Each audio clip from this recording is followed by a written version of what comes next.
Okay, so sekarang kita tengok bahagian acid. So bermula dengan kita kenal acid base adalah daripada pH. So kalau kita tengok yang atas nilai pH itu biasa. Okay, first kita tengok nilai pH ada 0 hingga 14, itu skala dia. 7 ni adalah neutral. Okay, sebelum 7 adalah acid. 0 hingga 6 adalah acid warna merah, semakin ke merah. Okay, 8 hingga 14 semakin ke biru, ungu. Okay, biru tua itu adalah alkali. Itu yang mula-mula kita kenal lah. Di tingkatan 1, 2, 3 kan kita belajar pH kurang 7 tu acid, pH lebih 7 adalah alkali. Okay, so kita kena tengok definisi. Dalam nota saya definisi dia kat bawah ya. Acid ialah satu bahan kimia yang mengion dalam air. Okay, mengion dalam air dan menghasilkan ion hidrogen. So ini wajib ada perkataan dia. Lagi satu bahan. Okay, satu bahan kimia. Asid ialah satu bahan kimia yang mengion dalam air menghasilkan ion hidrogen. Okay, mengion di sini maksudnya adalah jika dia adalah ni dia mengion, itu yang hari tu kita cakap mengion tu dia menjadi ion. Mesti dalam air. Kalau tak ada air dia tak panggil asid. Contohnya HCl di sini dia panggil apa? Hydrogen chlorida. Okay, lepas dia masuk air barulah kita boleh panggil dia asid hydrochloric. So contohnya apa ni? So contohnya kita tengok yang atas ni. Gambar ni So kalau mulanya dia tak ada masuk dalam air, nampak? Kita panggil dia gas hydrogen chlorida. Kita tak boleh panggil dia asid. So dia masih wujud lagi dalam bentuk molekul. Okay? Dalam bentuk molekul lagi. Sebab tanpa air.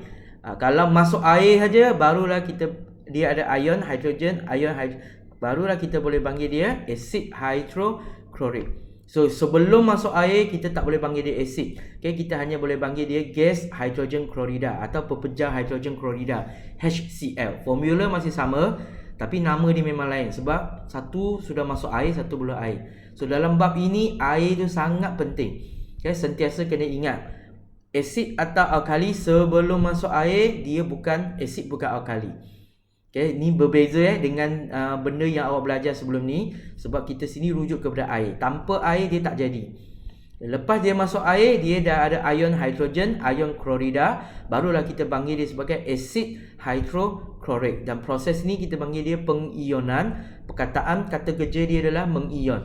Okay, acid ialah bahan kimia yang mengion dalam air dan menghasilkan ion hidrogen. Okay, lepas tu asid kita selalu dengar asid kuat, asid lemah. So kita sini ada asid kuat dengan asid lemah. So asid kuat, apa maksudnya asid kuat? Masih sama lagi, bahan kimia yang mengion secara lengkap. Okay, dalam air dan menghasilkan, mesti ada air, menghasilkan ion hidrogen yang berkepekatan tinggi. Okay, bahan kimia yang mengion secara lengkap.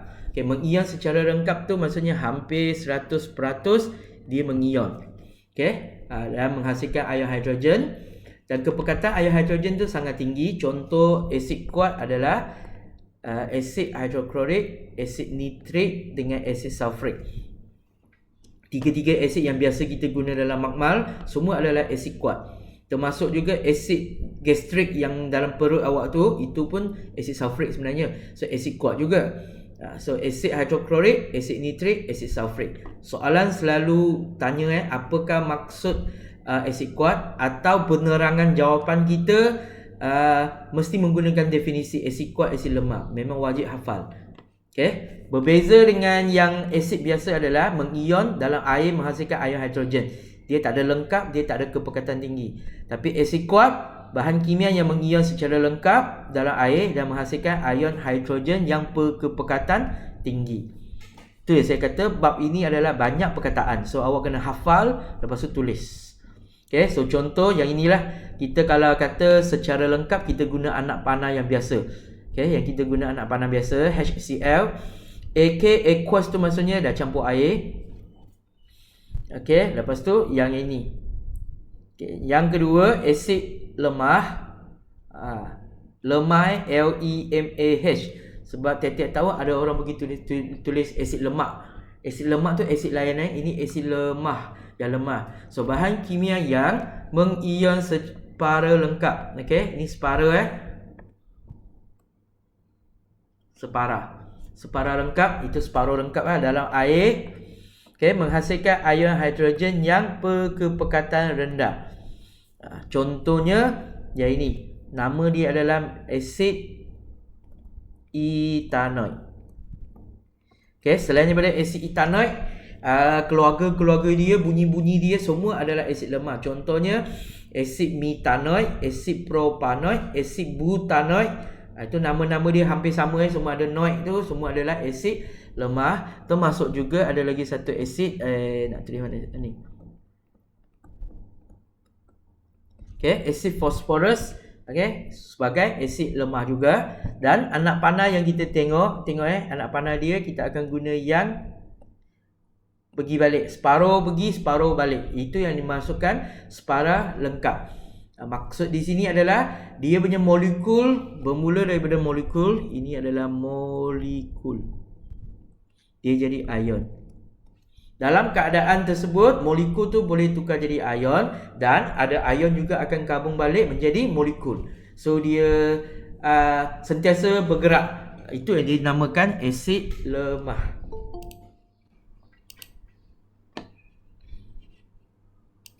Siapa masuk? Tank.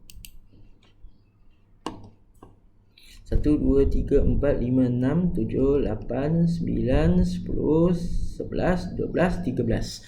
13 orang. Okey, so asid lemah adalah bahan kimia yang mengion separa lengkap dalam air dan menghasilkan ion hidrogen yang berkepekatan rendah. Inilah ayat dia. Hafal. Contoh dia asid etanoid CH3COOH. Ini memang kena hafal sebab ini popular, selalu tanya CH3COOH. Okay, dan kita tengok H dia adalah di belakang ini. H ini yang menunjukkan dia asid, bukannya H kat tengah sebab nanti kita ionizekan dia akan jadi H plus dengan CH3COO negatif. Okay, yang ini dinamakan sebagai yang ini kalau tak kenal dia dinamakan etanoat. Okay, ion etanoat. So contoh gambar aja dia bermula dengan molekul. Okay, bermula dengan molekul. Kalau kita tengok molekul, okay, lengkap. Lepas dia masuk air, ada yang jadi ion, ada yang jadi molekul. Okay, itulah separuh. Okay, tapi di sini kalau tak silap saya separuh tu maksudnya memang 80% ke atas kot yang tak jadi ion. Bukan jadi ion 80% tak. Dia memang peratus yang tinggi tak jadi ion. Kalau kita tengok gambar pun sama. Okay, molekul tu ada banyak lagi. Okay, ion baru satu je dia pecah. Tapi ini dalam silibus kita tak penting lah berapa peratus. Cuma awak ingat separa lengkap bukan separuh Separa lengkap tu maksudnya memang lebih daripada 80% masih kekal jadi molekul. Okay, yang kedua, yang sini ada perkataan glacier. Glacier tu maksudnya dia adalah tulen, okay, tanpa air. So kalau kita tengok gambar aja, dia kata asid etanoid glacier. Walaupun dia kata dia asid, tapi dia glacier tu maksudnya dia tanpa air, dia masih wujud sebagai molekul. Okey, ini selalu soalan akan tanyalah, gunakan asid glacier, asid etanoid glacier, apa maksud dia? Glacier adalah sebelum masuk air, dia tulen tak ada air. Okey, pure tanpa air. Lepas tu barulah kita masuk air, baru dia akan jadi asid. Tapi asid dia adalah asid lemah kerana banyak lagi molekul tu tak nak bertukar menjadi ion. Okay, ada soalan nak tanya setakat ni. Asid kuat, asid lemah. So kalau kita tengok definisi dia, semua ayat tu sama Asid ialah bahan kimia yang mengion dalam air dan menghasilkan ion hidrogen. Okay, itu original punya ayat. Okay, asid kuat kita tambah dua perkataan, lengkap dengan perkepekatan tinggi. Okay, asid lemah separa dengan perkepekatan rendah. Hafal satu ayat, pergi banner dua ayat yang baru. Okay, barulah awak boleh ingat banyak ayat. Kalau setiap ayat awak nak hafal memang pening. Fahamkan konsep dia, nanti awak senang. Okay, seterusnya dalam asid kita ada dua lagi, iaitu asid monoprotik dengan asid diprotik. Ini pun soalan popular sebab dia tak banyak benda. Asid monoprotik dia rujuk kepada H ini, satu H aja. Itu dah namanya monoprotik. Mono tu maksudnya satu. Okay, yang ada satu H sahaja. So di sini apabila 1 mol asid mengion dalam air menghasilkan 1 mol ion hidrogen. Ini adalah definisi dia. So apabila dia rujuk kepada asid monoprotik, definisi dia fokus kepada 1 mol. Okay, masih mengion dalam air, masih menghasilkan ion hidrogen, tapi dia fokus adalah 1 mol, 1 mol, 1 mol. So mono tu menunjukkan dia adalah 1 mol mempunyai 1 mol ion hidrogen. Contohnya HCl, HNO3 dan lagi satu CH3, COOH. Sebab dia akan keluarkan satu H ini sahaja. Bukan H3 ni tak kira yang kat dalam H tu kita tak kira. Ujung aja, ujung H dia satu. So ini adalah asid monoprotik juga. Okay, definisi dia, asid monoprotik ialah satu asid di mana 1 mol asid mengion dalam air menghasilkan 1 mol ion hidrogen. Okay, so satu lagi adalah asid diprotik. Okay, asid diprotik kita rujuk kepada H2. Ni ada ni, di tu maksudnya 2. Okay, so apabila 1 mol asid mengion dalam air, dia menghasilkan 2 mol ion hidrogen.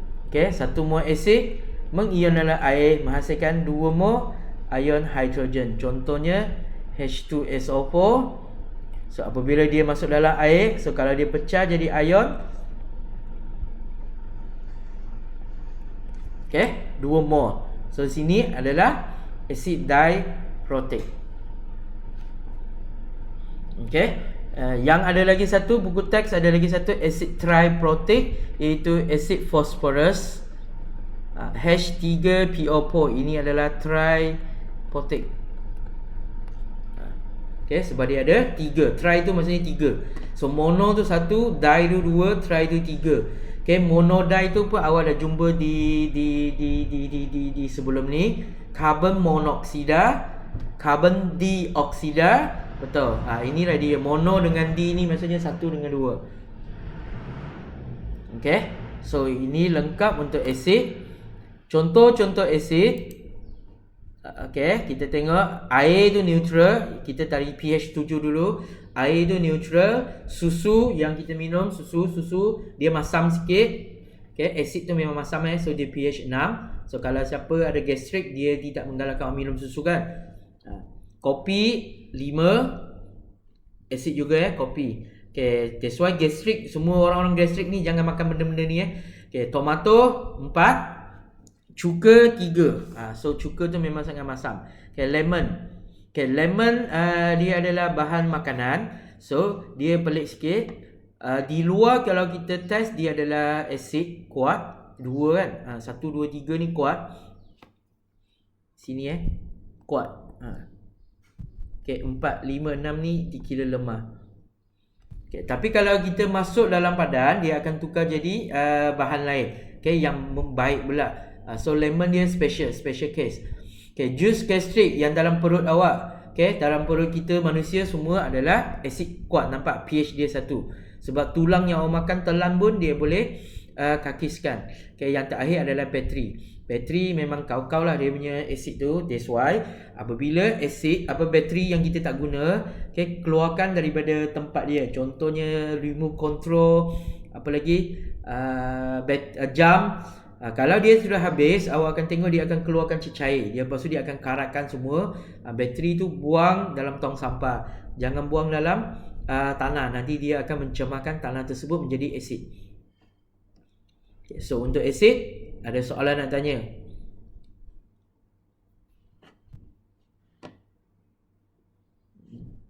Ke semua orang pergi makan? Okay, so macam seperti saya cakap baca buku teks, baca buku nota untuk awak faham. Lepas tu baca yang nota ringkas ini untuk awak, menyenangkan awak ulang kaji. Lepas tu ada teknik menjawab untuk awak pergi jawab soalan. Okay, so selesai asid, kita tengok alkali. Garam nanti tengok minggu depan.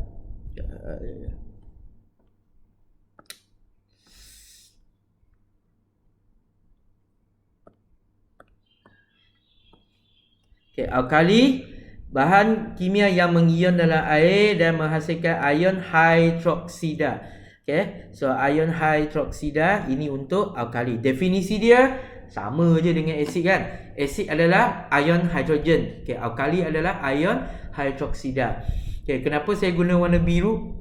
Sebab awak pun tahu tadi kan, skala pH tu yang warna merah-merah asid, warna biru-biru ni alkali. Lepas tu kita pun guna ketat limas betul. Limas biru ke merah itu asid, merah ke biru adalah alkali sebab kita ikut warna dia. Okey, lepas tu alkali kuat, alkali lemah masih sama. Okey, alkali lemah pH dia yang saya tunjuk kat atas 8, 9, 10. Lebih kurang 8, 9, 10 itu adalah alkali lemah. Okey, bahan kimia yang mengion secara separa. Okey, ingat kalau lemah mesti separa. Dalam air menghasilkan ion hidroksida yang berkepekatan rendah. Contohnya amonia. Nampak definisi dia semua sama, tukar aja ion. Ion hidrogen tu asid, ion hidroksida adalah alkali. Okey? Contohnya amonia, anak panah. Ingat apabila soalan minta kita tulis bersamaan, anak panah ni lah yang menunjukkan dia separa. Kalau kita tak guna ini, kosong markah rugi, penat awak tulis. Okay, amonia masuk dalam air, dia akan dapat amonium. So bezakan yang ini. Ini ramai orang yang salah. Ini nama dia amonia. Okay, ini adalah ion amonium. Okay, beza Ini ada H4 positif, ini H3. Okay, amonia masuk dalam air, dia akan jadi ion amonium dengan hidroksida. Okay, so ini adalah alkali lemah. Okay, alkali kuat dia adalah samalah ayat-ayat dia, bahan kimia yang mengion lengkap dalam air dan menghasilkan ion hidroksida yang berkepekatan tinggi. Ayat ini senang. Mana-mana bahan kimia yang kita kenal yang ada OH kat belakang, dia adalah alkali kuat. Okey, contohnya kalium hidroksida, natrium hidroksida, lithium hidroksida. Semua adalah alkali kuat. Itu yang kenapa masa kita buat eksperimen, kita menggunakan larutan natrium hidroksida, saya suruh awak jaga-jaga sebab ini adalah alkali kuat. Tapi nampak budak pelajar sini, dia nampak apa tahu? Dia takut amonia daripada natrium hidroksida sebab amonia dalam otak dia adalah bahan kimia yang sangat bahaya. Lepas tu natrium hidroksida sebab biasa guna, dia anggap ni selamat. Sebenarnya amonia awak minum pun tak mati. Okay, alkali kuat kena kat kulit pun dah kena. Tapi biasalah otak tak kenal, tak tahu kan. Dia kenal amonia, dia takut amonia. Lepas tu tak takut pula natrium hidroksida. Sebenarnya natrium hidroksida lagi teruk. Okay, formula ni persamaan tunjuk dia mengion natrium hidroksida, mengion natrium dengan hidroksida pun sama.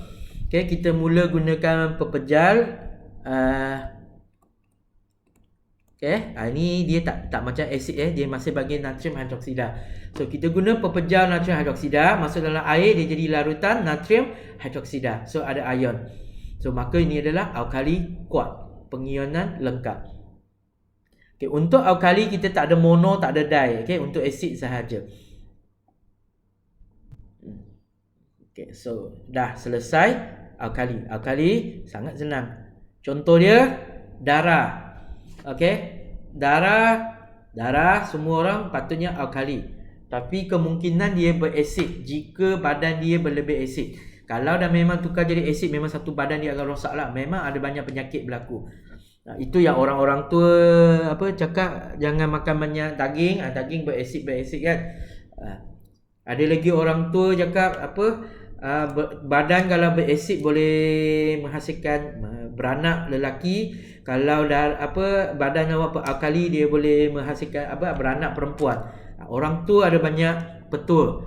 Tapi untuk orang saintis dia cakap tak ada kaitan. Okay, soda penaik untuk awak buat kek, cuti-cuti ni buat kek. Okay, antacid ini ubat gastrik. So dia adalah alkali. Okay, larutan amonia, sabun pun alkali. Okay, sebab sabun, badan kita kenapa nak guna sabun yang beralkali? Sebab kita keluarkan peluh, lepas tu dia akan bertindak balas dengan yang kat luar, nanti dia tukar jadi asid.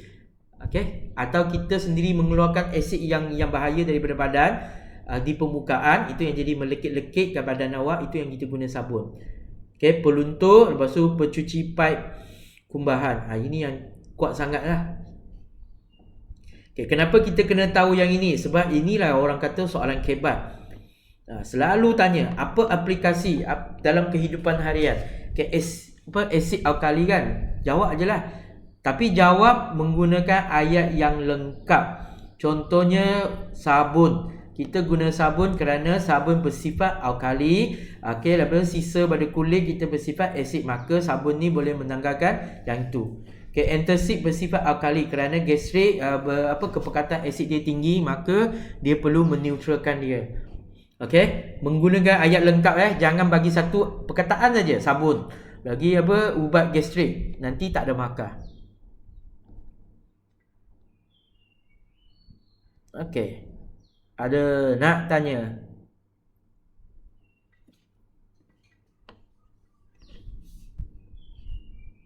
Okey, kalau tak ada kita sambung. Okey, ini adalah tindak balas atau kita panggil sifat kimia untuk asid. Okey, sifat kimia maksud dia apa tindak balas yang dia boleh buat. So asid dia sangat senang. Yang pertama oksida logam.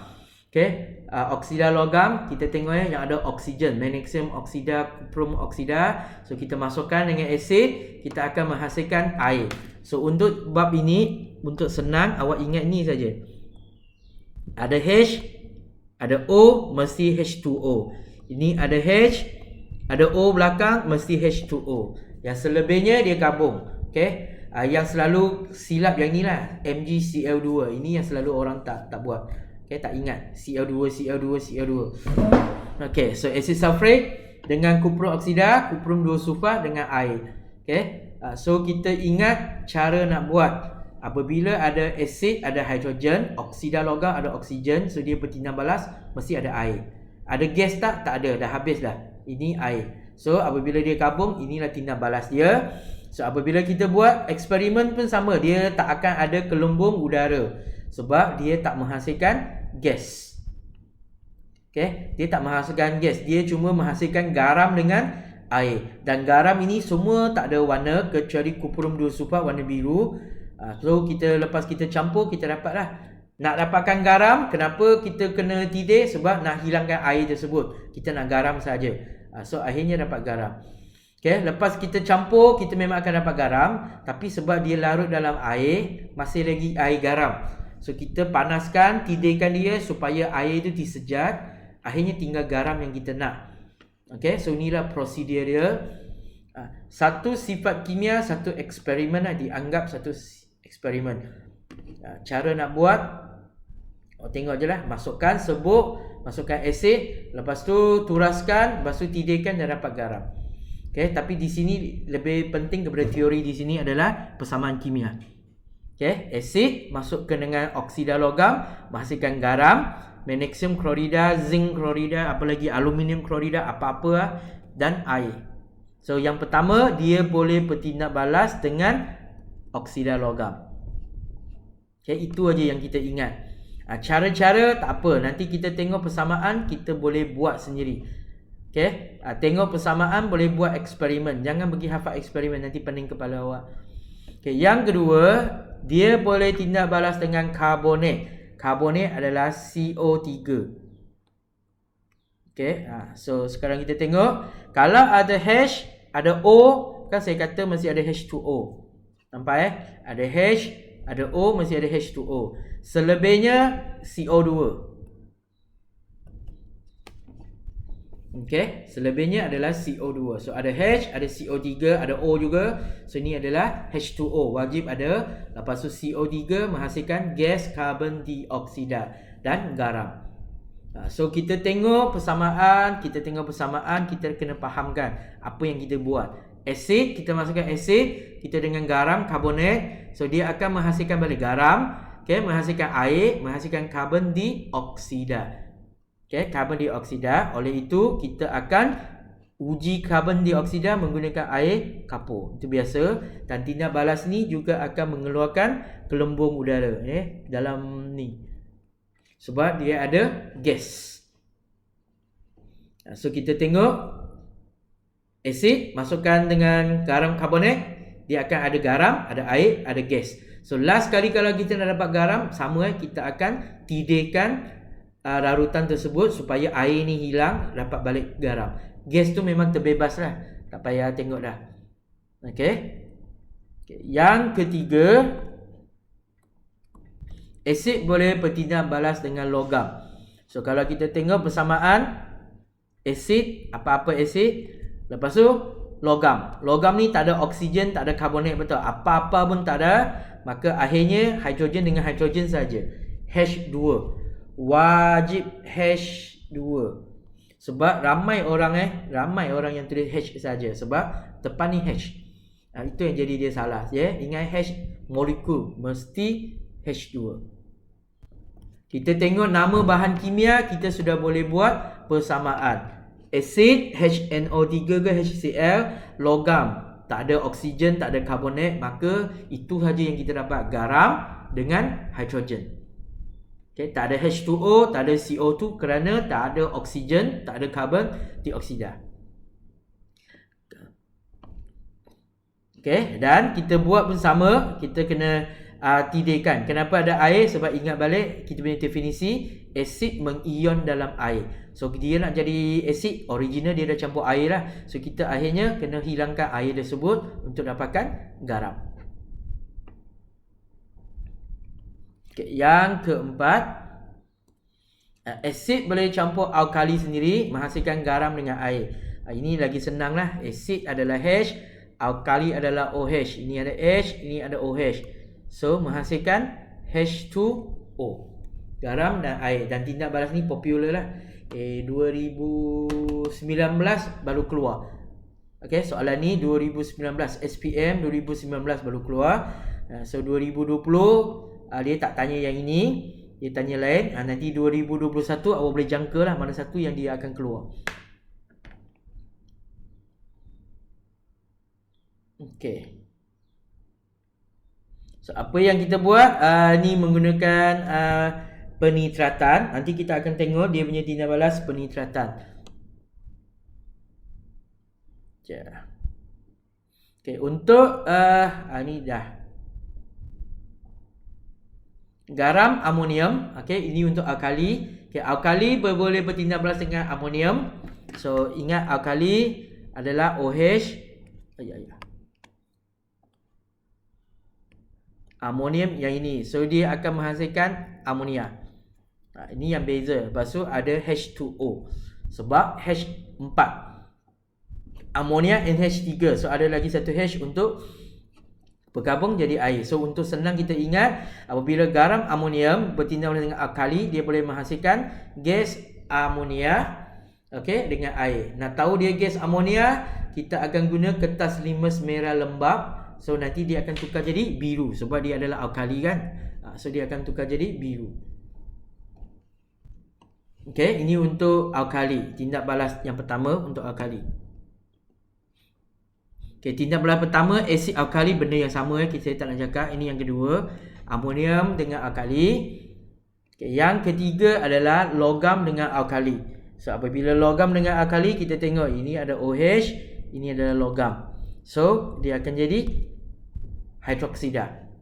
Okay, ini dengan syarat, ini dengan syarat dia mesti hidroksida dan logam tu mesti campur dengan yang lain. Okay, tak boleh dia logam sahaja, dia mesti ada garam. Contohnya kuprum sulfat, magnesium nitrat, barulah dia boleh bertindak balas. Okay, penambahan alkali kepada ion logam untuk menghasilkan. Okay, dah.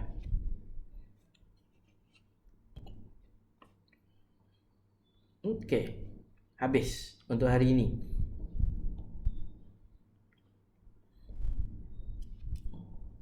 Okay, sifat kimia asid, awak pergi rujuk. Persamaan tu sangat penting. Okay, tindak balas dia pun sangat penting. Sebab kita tak pasti tahun ni mana satu yang akan keluar. Okay, so sekarang kita tengok contoh-contoh soalan. Ini pun saya dah bagi, nanti saya bagi semula untuk tingkatan 4. Tingkatan 5 saya rasa saya dah bagi soalan lajim ni. Okay, apakah maksud asid? Ini soalan biasa dalam SPM. Okay, so kita jawab, asid ialah suatu bahan kimia yang mengion dalam air menghasilkan ion hidrogen.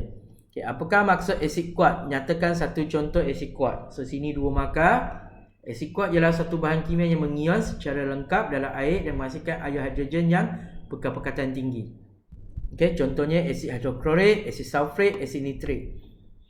Okey, apakah maksud asid lemah? Nyatakan satu contoh asid lemah. So, asid lemah ialah suatu bahan kimia yang mengion secara lengkap dan menghasilkan ion hidrogen yang berkepekatan rendah. Contohnya asid etanoik. Okey, ada jugalah nama-nama lain, asid fosforik, asid butanoik, semua pun asid lemah. Okey, contoh soalan. Okey, jadual berikut menunjukkan pemerhatian. Okey, kalau kita tengok eksperimen pertama, kertas limas biru tak berubah.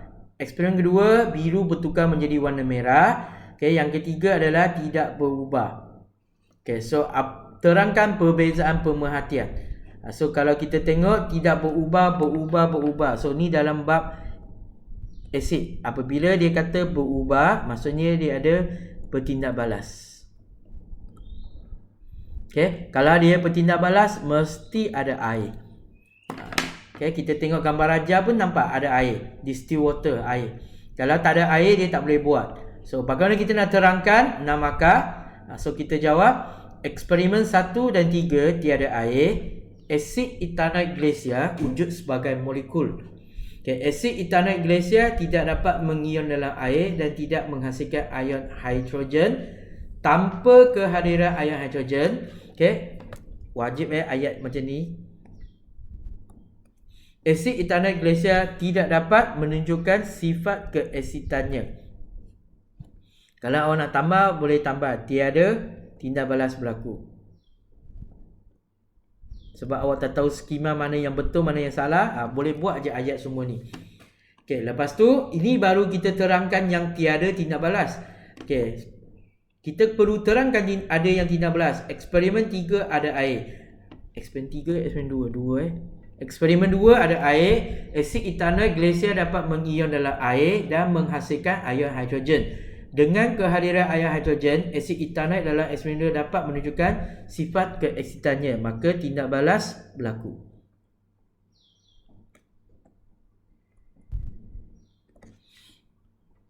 Okey, so nampak tak berbezanya nota yang kita baca, yang kita belajar dengan jawapan yang perlu ditulis dalam peperiksaan memang totally lain. Kalau awak ikut nota aja 2-3 markah je awak akan dapat. Awak tak akan dapat markah penuh. Okay, so untuk jawab soalan, sila rujuk contoh-contoh soalan ni. Apakah bentuk soalan, apakah bentuk jawapan yang perlu kita gunakan. Okay, kalau terangkan perbezaan, mesti dua-dua perbezaan kena nyatakan. Ada tindak balas, tak ada tindak balas. Tak ada tindak balas kerana apa? Ada tindak balas kerana apa? Okay, untuk dapatkan 6 markah. Nanti awak boleh cuba buat sendiri kat rumah. Jangan selalu guna macam ni dengar baca, ya saya dah faham. Tapi tangan awak tak mahir lagi nak menulis. Okay, ingat organ yang berbeza dah. Awak kena training. Mata awak dah training, telinga dah training, otak sudah training, tapi tangan belum training lagi. Okay, soalan 5 macam SPM 2000. Ini adalah soalan gabungan kan. Macam 2020, mentol nyala, mentol tak nyala.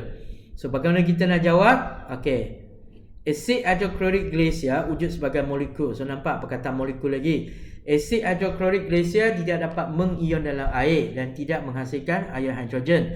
Tanpa ion hidrogen yang bebas bergerak, asid hidroklorik glacier tidak dapat mengkonduksikan elektrik. Mentol tidak nyala. So di sini kalau kita nak konduksi elektrik, ingat mesti tulis bebas bergerak. Tak boleh kata ion hidrogen hadir, tak boleh. Dia mesti bebas bergerak. Berbeza dengan yang tadi Tadi tu tindak balas. Asalkan ion hidrogen hadir saja, dia boleh bertindak balas.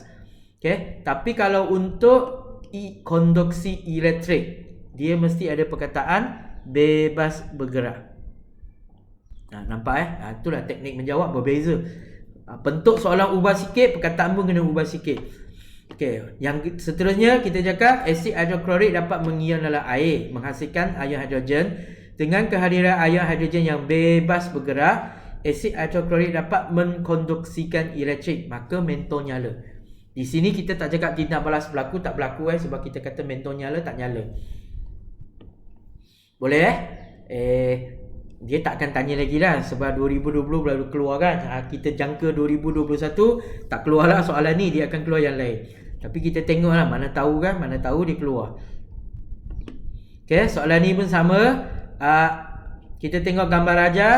Yang ini tak ada gelombang udara, yang ini banyak gelombang udara. So di sini kita akan cakap apa? Sama ada air tak ada air. Ini sebab bukan kekonduksian elektrik, so kita hanya menggunakan perkataan kehadiran ion hidrogen. So asid hidroklorid tidak dapat bertindak balas. Okay, tiada gelombang udara terhasil. Okay, asid hidroklorid dapat mengion dalam air dan menghasilkan ion hidrogen. Dengan kehadiran ion hidrogen, asid hidroklorid dapat bertindak balas dengan pita magnesium. Gelombang gas tidak berwarna terhasil. Okay, boleh ini contoh soalan. Yang ini yang saya jangka dia keluar, ini pun dah keluar SPM 2020. Itu yang kenapa tahun lepas saya cakap budak jawab dengan kata senang, sebab kita dah bincang banyak. Apa yang kita bincang dia keluar.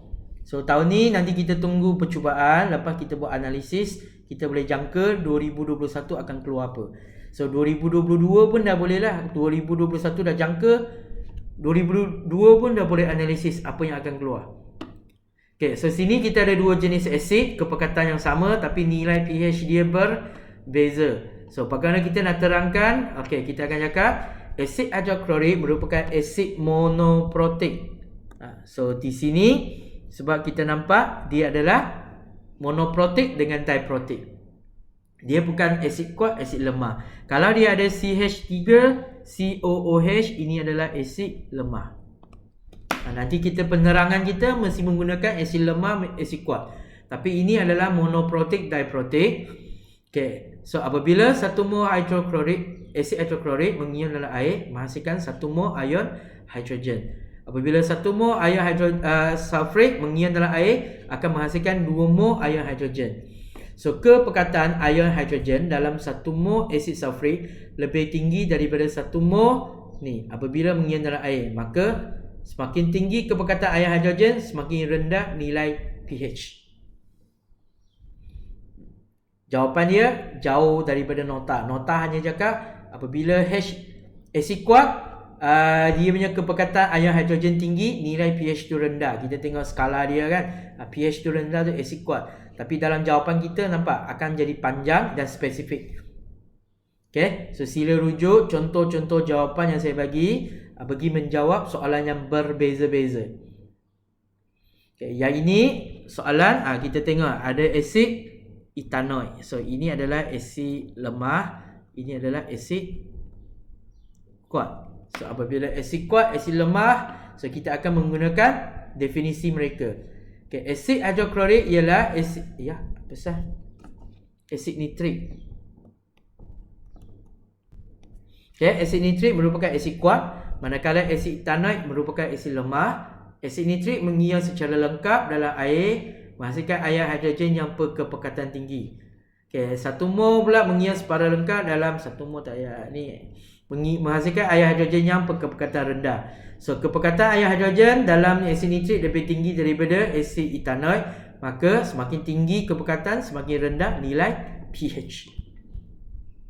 Okey. Dan contoh soalan yang popular, salah satu lagi yang popular itu dia bagi huruf. Macam matematik dia bagi pemboleh ubah. So apa yang kita kena fokus, kita tengok dia punya H.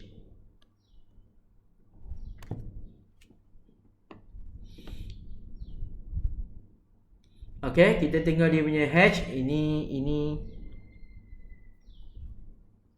silap ke? Silap tak? Patutnya HX H2Y. So kita tengok dia punya H. Salah type. So kalau dia punya H,